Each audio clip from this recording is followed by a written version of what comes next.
அனைவருக்கும் வணக்கங்கள். நாணயங்கள் சேகரிப்பாளர்களுக்கு ஒரு நாணயமான பதிவு. ராஜேஷ் கலெக்ஷன் சப்ஸ்கிரைபர்ஸ் அனைவரும் நீடோடி நலமுடன் வாழ வாழ்த்துக்கள். ஒரு சின்ன மினி பதிவு தான்.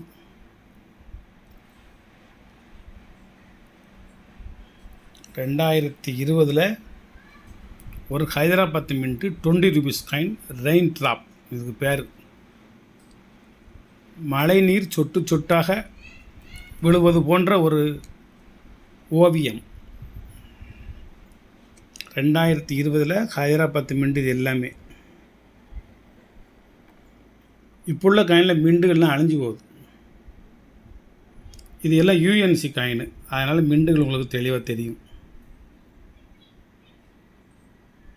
மொத்தம் 5 விதமான நாணயம் வச்சுருக்கேன்.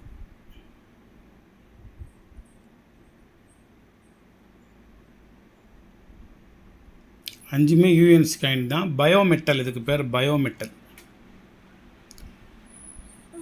ரெயின் ட்ராப்ஸ், அதாவது மழை நீர் சொட்டு சொட்டாக விழுவது போன்று ஒரு ஓவியம். ஒரு நாணயத்துடன் விலை வலைத்தளத்தை பொறுத்தளவுக்கு ₹200. ஹைதராபாத் மின்ட்டு நாணயம். இந்த மின்ட்டு கொஞ்சம் ரேரு. இது யூஎன்சி காயின். ஆனால் ஹைதராபாத் மின்ட்டு வச்சுருக்கேன். இந்த மழை நீர் சொட்டு சொட்டாக விழுகுதே, இது மாதிரியே எல்லா நாணயத்துலேயுமே போட்டு இந்த மக்களுக்கு இந்த மழை நீரனோட சேகரிப்பை வலியுறுத்தலாம். எதையுமே நம்ம வலியுறுத்தினா தானே அவங்க செய்கிறாங்க. செய்யுங்கன்னு சொன்னால் செய்ய மாட்டாங்க, செய்யாதீங்கன்னு சொன்னால் செய்வாங்க. அது மக்களின் கிடையாது, மனிதனின் இயல்பு. செய்யாத அப்படின்னா செய்வாங்க. இப்போ விவசாயிகளுக்கெல்லாம் தமிழக அரசு இலவச மின்சாரம் கொடுத்துருக்கு. நல்ல நீர் பாய்ச்சி நல்ல விவசாயம் செஞ்சு நம்ம மக்களுக்கு வேணுங்கிற தானியங்களை அப்புறம் கொடுங்க அப்படிங்கிற ஒரு நல்ல எண்ணத்தில் அந்த திட்டத்தை தீட்டியிருக்காங்க. தமிழக அரசுக்கு வாழ்த்துக்கள், வரவேற்கிறோம். ஆனால் அந்த திட்டத்தை அந்த விவசாயிகள் சரியாக பயன்படுத்துகிறாங்களா அப்படிங்கிறதான் ஒரு கேள்விக்குறி.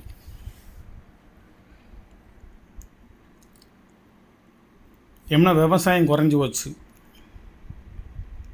நிறைய விவசாய நிலங்கள் பூரா வீட்டு மனை ஆயிடுச்சு.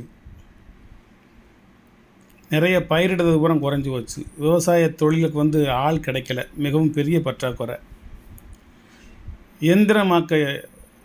எந்திரமயமாக்கல் அப்படின்னு சொன்ன மாதிரி எந்திரமயமாயிருச்சு. வடநாட்டு கூலி தொழிலாளர்கள் நாற்று நடக்கூடிய ஒரு சூழல் உருவாயிருச்சு. அது எல்லாரும் இந்நாட்டு முதலாளிகள்ங்கிற மாதிரி இப்போ எல்லாருமே முதலாளி ஆகிட்டாங்க. முன்ன ஒரு ஊரில் 2 முதலாளி 3 முதலாளி இருப்பாங்க. இப்போ ஒரு ஊரில் 2 தொழிலாளி 3 தொழிலாளி தான் இருக்காங்க. பேரறிஞர் அண்ணா சொன்ன மாதிரி எல்லோரும் இந்நாட்டு மன்னர்கள்ங்கிற மாதிரி எல்லாருமே மன்னர் ஆகிட்டாங்க. இப்போ உழைக்கிறதுக்கு தொழிலாளி இல்லை, ரொம்ப கஷ்டமாக இருக்குது. இந்த கிணத்து நீரை,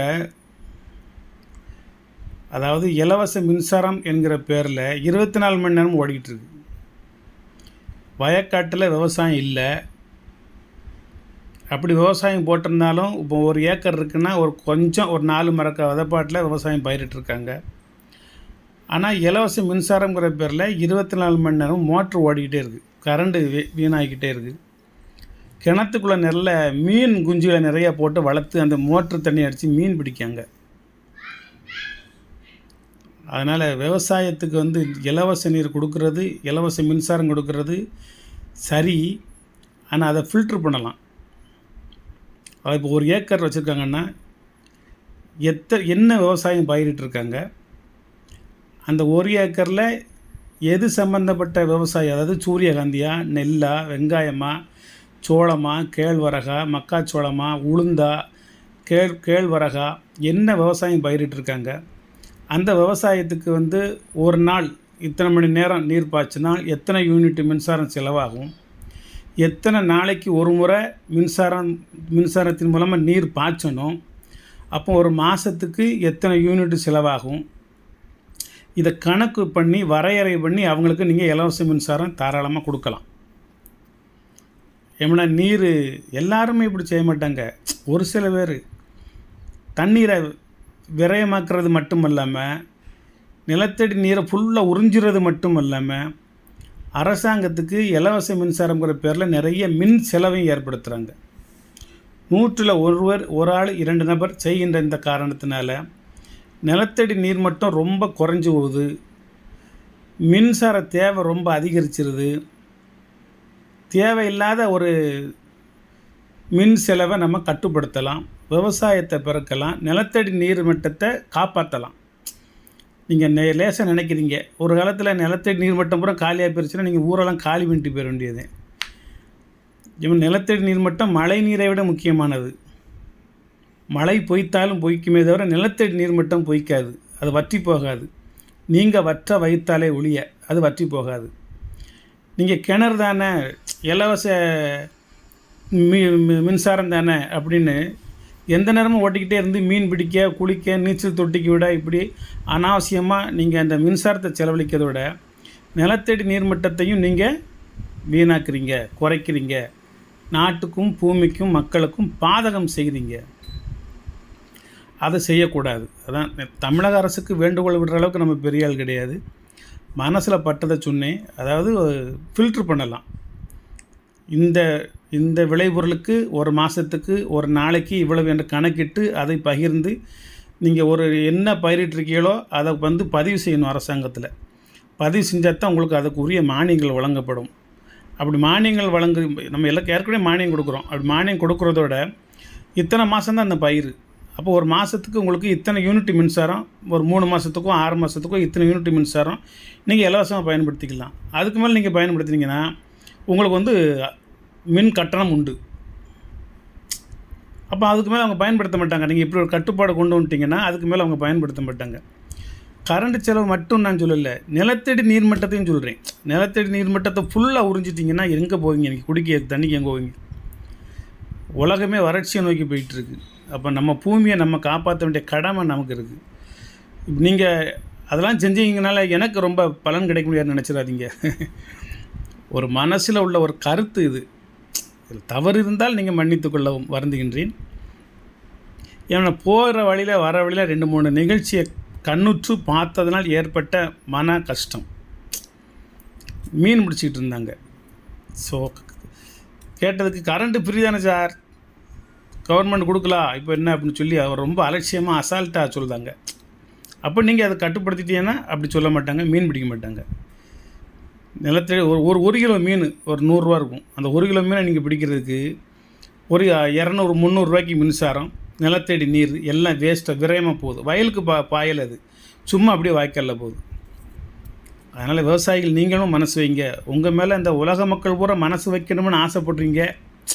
விவசாயிகள்னால் இறக்கப்படுங்க, கஷ்டப்படுறோம், விளைவித்த பொருள்களுக்கு உரிய விலை இல்லாமல் கஷ்டப்படுறோம், எல்லாமே உண்மை.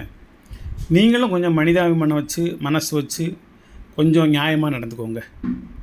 வணக்கம். அதுபோல் நிறைய வயக்காட்டுக்குள்ளே கால் வச்சு இறங்க முடியல. எங்கிட்ட பார்த்தாலும் பாட்டிலாக கிடக்கு, பிளாஸ்டிக் டம்ளராக கிடக்கு.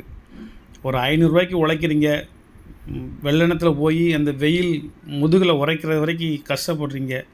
உடம்புல சட்டை இல்லாமல் மேல் தூள்லாம் கருத்து போய் உங்களை பார்க்குறதுக்கு எங்களுக்கு ரொம்ப கஷ்டமாக இருக்குது. உங்களோட உழைப்புக்கு நாங்கள் தலை வணங்குகிறோம், உங்கள் பாதம் தொட்டு வணங்குகிறோம். ஆனால் அந்த உழைச்ச காசுக்கு நீங்கள் மது அருந்தி வயக்காட்டில் வச்சே அருந்தி பாட்டில் உடச்சி போட்டுருந்தீங்க. நீங்கள் தான் கால் வைக்க போகிறீங்க, நாங்கள் இல்லை.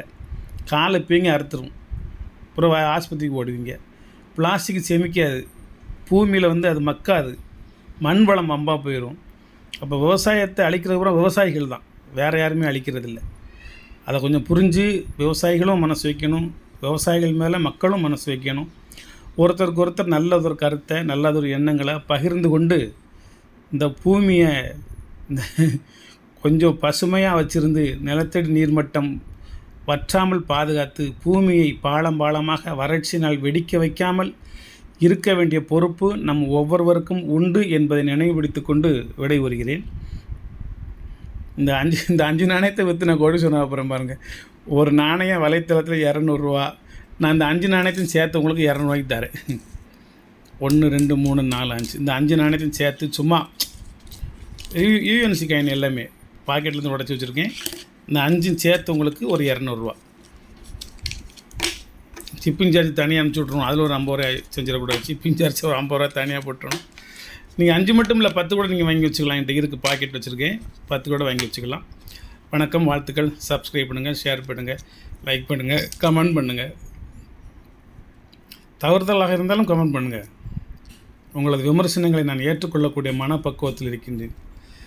இருந்தாலும் இந்த சமுதாய மக்களுக்கு ஏதேனும் ஒரு சில நல்ல கருத்துக்களை இந்த பதிவுகள் மூலமாக பகிர்ந்து கொள்ள வேண்டும் என்ற ஒரு ஆசையில், அந்த ஆசை நட்பாசையாக கூட இருக்கலாம், தெரிவித்துக் கொள்கின்றேன். வணக்கம், வாழ்த்துக்கள்.